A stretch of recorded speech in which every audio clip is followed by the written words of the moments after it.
Jangan lupa like and subrek ya guys. Selamat mendengarkan. Setelah duduk selama hampir 1 jam, seorang pelayan cantik akhirnya masuk. Kedua tangannya membawa nampan perak, dan di tengah nampan ada cincin merah samar. Mengambil nampan perak dan mengirim kembali pelayannya, Ya Fei secara pribadi menyerahkan barang-barang itu kepada Xiao Yan dan dengan tersenyum berkata, "Tuan tua, kuali serta semua bahan alkimia yang Anda butuhkan semuanya ada di cincin penyimpanan." Mengulurkan tangan untuk mengambil cincin penyimpanan, Xiao Yan membiarkannya menggelinding di telapak tangannya lalu mengangguk pelan. Suara Yao Lao juga terdengar di saat yang tepat. "Oke. Setelah menyempurnakan Ki Gathering Pill, saya akan memberikannya kepada Anda."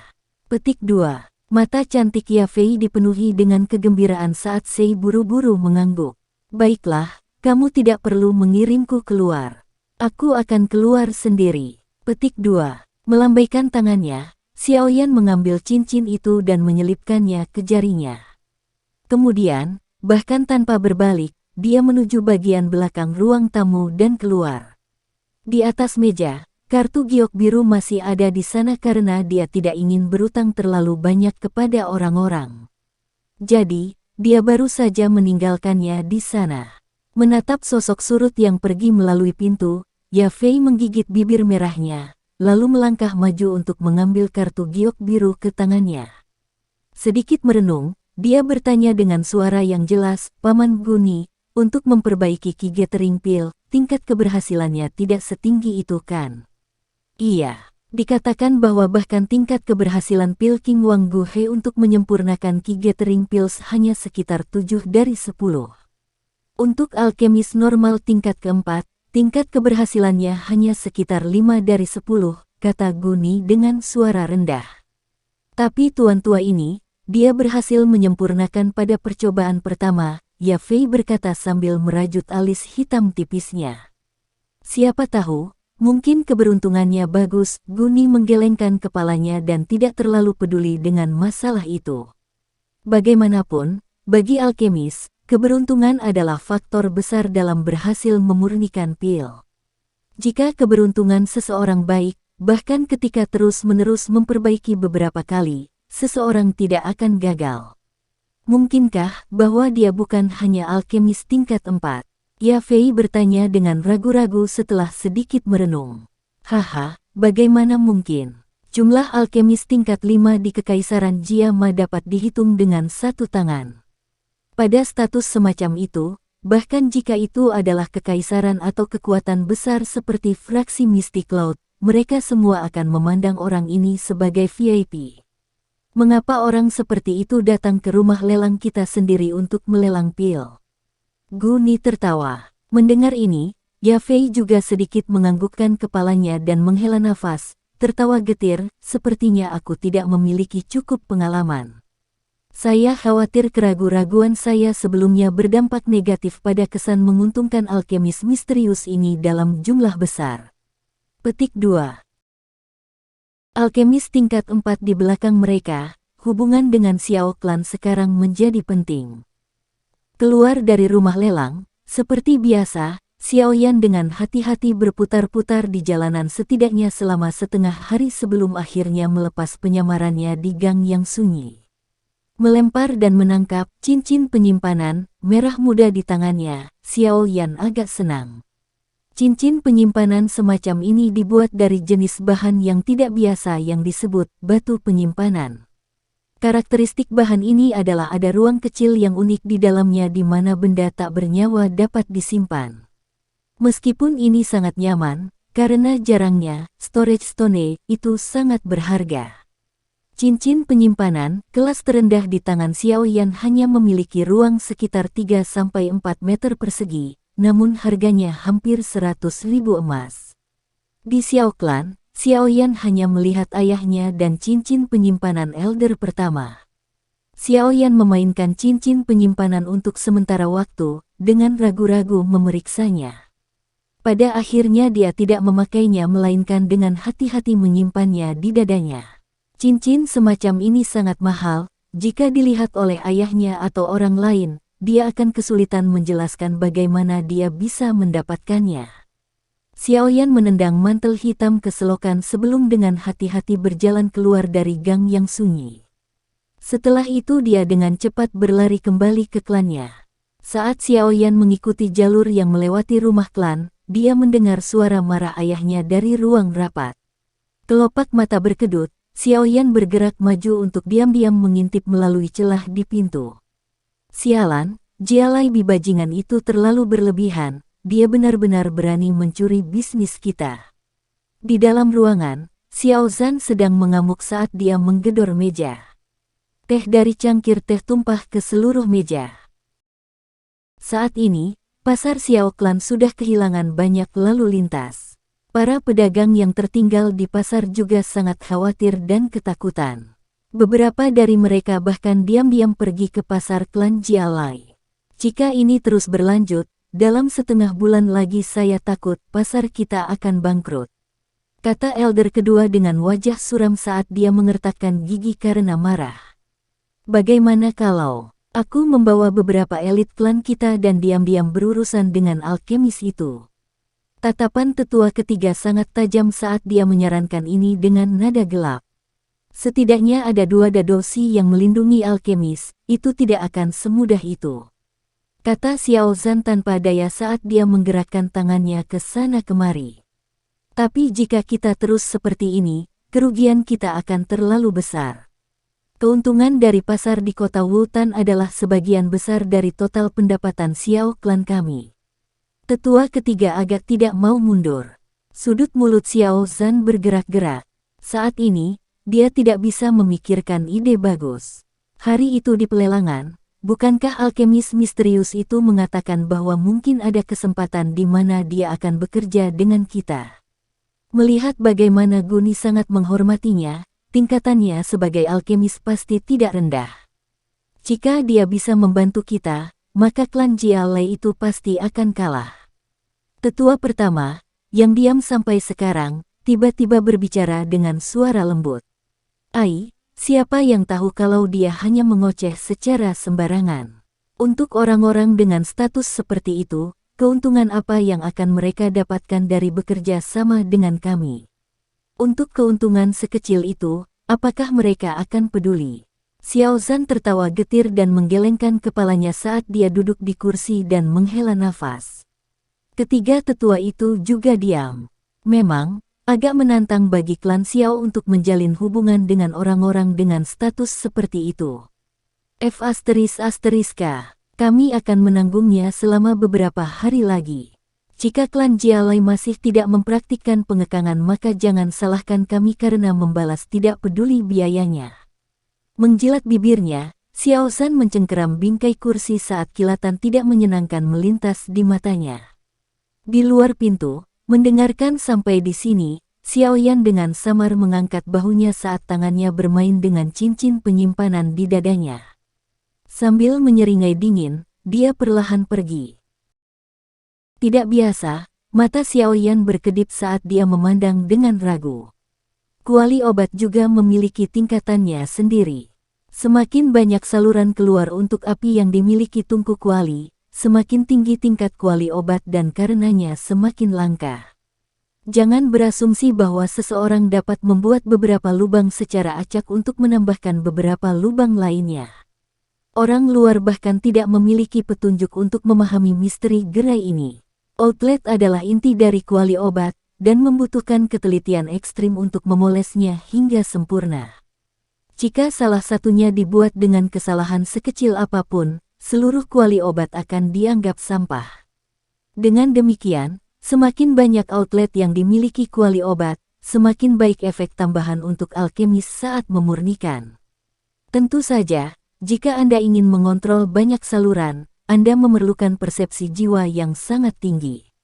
Bagi Anda saat ini, mengontrol 2 titik api sudah menjadi batasnya. Yao Lao tertawa saat menjelaskan. Aliran ki hijau yang sangat lemah mengalir masuk. Sama seperti ki hijau memasuki kuali obat, nyala kuning muda di dalamnya tiba-tiba menjadi tenang, seolah-olah ada reaksi kimia. Pada saat ini, Meskipun Xiao Yan belum bisa mengendalikan nyala api, dia bisa merasakan bahwa kegilaan di dalam nyala api telah dijinakkan oleh elemen kayu. Selain itu, karena prinsip bahwa kayu melahirkan api, maka nyala api saat ini jauh lebih terkontrol dan akan bertahan lebih lama dari sebelumnya. Bagus puas, Yao Lao menganggukkan kepalanya saat dia mengulurkan jari untuk menyentuh dahi Xiao Yan, mentransfer informasi langsung ke kepala Xiao Yan. Ini adalah formula obat penyembuh saya sendiri, Anda bisa menggunakannya untuk latihan. Saya akan memandu Anda saat saya memperingatkan Anda tentang suhu nyala api dan komposisi bahan medis yang harus dimurnikan. Petik 2. Xiao Yan menyipitkan mata saat dia memproses informasi baru di kepalanya saat dia sedikit memiringkan kepalanya untuk mengakui. Bubuk pembekuan darah, 1 batang rumput pembeku darah, 1 buah hidup, 2 bunga popi. Setelah Xiao Yan berkomitmen untuk mengingat jumlah masing-masing bahan alkimia yang dibutuhkan, persepsi spiritualnya secara bertahap disalurkan ke kuali obat saat dia dengan rajin mencoba mengendalikan nyala api ringan. Membuat gerakan menjentikkan dengan jarinya di atas ring, tangkai merah tua dari Blood Clothing Grass muncul di telapak tangannya. Beberapa saat kemudian, Xiao Yan melemparkan batang itu ke perut ular yang terukir di puncak kuali. Setelah rumput pembekuan darah dilemparkan, Xiao Yan tidak mengendalikan nyala api tepat waktu.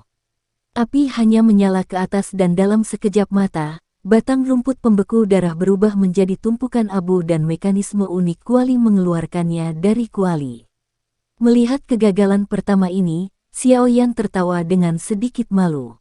Terus, kata Yao Lao acuh tak acuh. Menelan seteguk air liur, Xiao Yan sekali lagi melemparkan sebatang rumput pembekuan darah. Kali ini, rumput pembekuan darah bertahan di dalam api untuk sementara waktu tetapi seperti sebelumnya, itu berubah menjadi tumpukan abu. Suhunya terlalu tinggi. Xiao Yan menyeka keringatnya. Sekarang dia secara pribadi mencoba memperbaiki pil. Xiao Yan akhirnya menyadari bahwa jenis pekerjaan ini, seperti yang diharapkan, tidak dapat dengan mudah diselesaikan oleh sembarang orang. Setelah terus-menerus membakar seluruh 20 batang rumput pembekuan darah, dengan sedikit kesulitan, Xiao Yan akhirnya memiliki pemahaman tentang suhu yang paling cocok untuk rumput pembekuan darah. Sekali lagi melemparkan tangkai rumput pembekuan darah, ekspresi Xiao Yan menjadi khusyuk saat persepsi spiritualnya dengan tegas menekan suhu nyala api. Matanya melewati esensi dan tak tergoyahkan terpaku pada batang rumput pembekuan darah yang tergantung di dalam nyala api. Nyala api mendidih selama beberapa waktu dan rumput pembekuan darah akhirnya mulai melepaskan lapisan kulitnya dan jus yang terkumpul di dalam daunnya secara bertahap mulai menguap menjadi bintik-bintik bubuk putih samar. Inti dari Blood Clothing Grass akhirnya. Di dalam gua yang sempit, api di dalam kuali menebarkan bayangan ke dinding gua, menciptakan bayangan dari taring dan cakar binatang buas yang menari.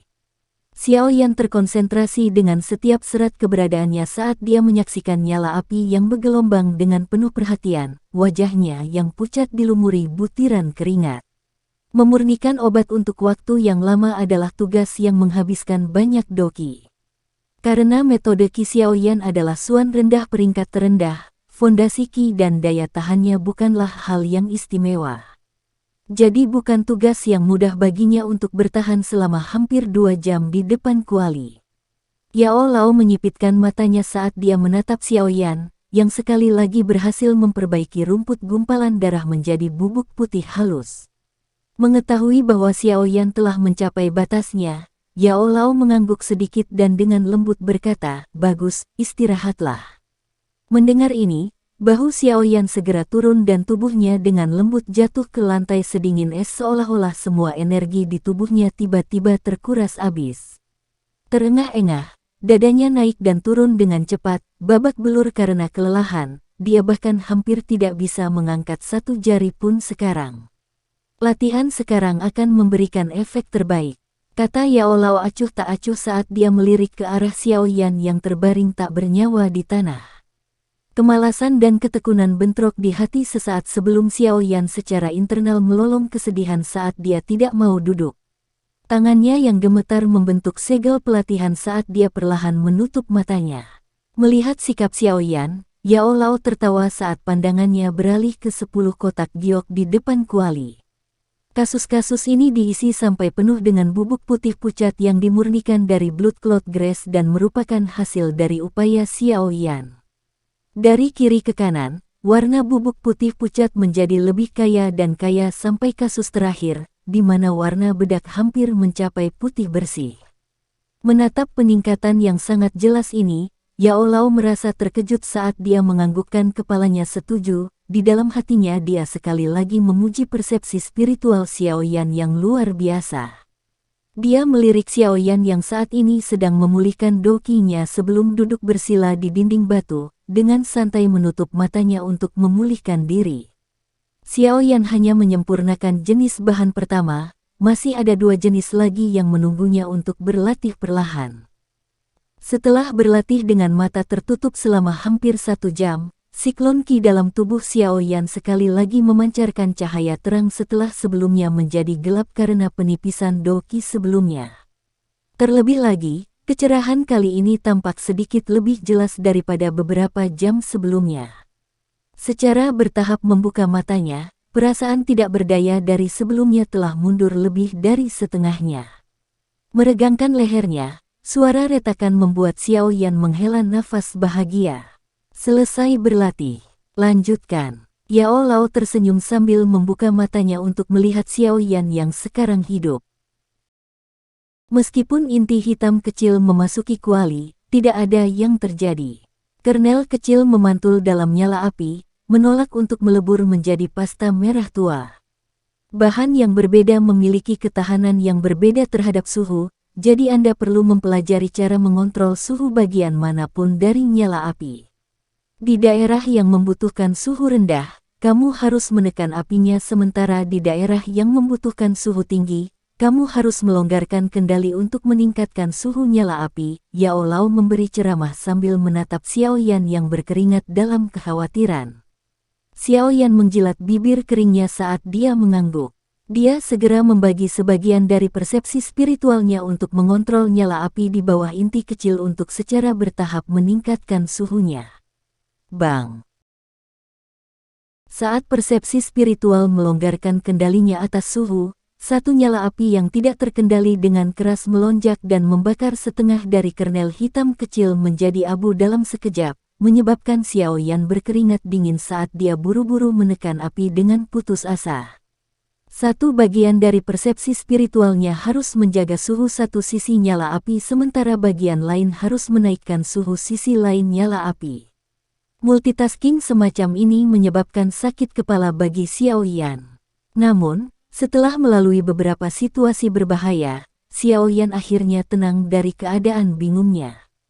Dia menyeka keringat yang terkumpul di dahinya saat dia menghela nafas dalam-dalam sebelum memusatkan sisa dokinya ke outlet api. Di dalam kuali, kernel hitam kecil itu tidak bisa lagi menahannya dan akhirnya pecah di bawah suhu nyala api yang meningkat. Bubuk hitam pekat halus secara bertahap mengapung menjadi pasta merah muda dan mewarnai pasta dengan warna yang lebih gelap. Saat sejumput terakhir bubuk hitam pekat melayang ke dalam pasta, Xiaoyan akhirnya menghela nafas panjang. Tangannya perlahan-lahan lepas dari lubang api dan nyala api di dalam kuali secara bertahap mereda. Saat melihat Xiaoyan yang terengah-engah, Yao Lao tersenyum tipis sambil melambaikan tangannya, mengangkat tutup kuali dan meletakkannya di lantai. Dengan tangan kanannya, dia menghendaki gumpalan besar pasta merah tua itu melompat ke atas, di mana itu tetap mengambang di udara. Yao Lao melihat ke arah pasta merah tua yang mengeluarkan bau obat yang kuat. Tangannya membuat gerakan memotong di udara saat pasta merah tua itu dipotong menjadi setidaknya 100 potongan kecil. Mengambil cincin penyimpanan dari Xiaoyan, Yao Lao menjentikkannya karena lebih dari 100 botol giok kecil tiba-tiba tersebar di seluruh gua yang sempit. Setelah mengatur botol giok, Yao Lao melambaikan tangannya lagi saat cairan seperti pasta di udara dengan akurat mendarat ke botol giok. Secara acak memilih botol giok, Yao Lao tersenyum saat dia memberikannya kepada Xiaoyan sambil bergurau, "Selamat, percobaan alkimia pertamamu berhasil. Dengan tidak sabar menerima botol batu giok itu, Xiaoyan menatap cairan merah-merah yang sedikit tidak murni di dalam hatinya sementara perasaan senang dan bangga membuncah di hatinya. Haha, mulai saat ini, aku juga bisa dianggap sebagai seorang alkemis. Sekian dulu ya guys. Terima kasih sudah mendengarkan, bye-bye.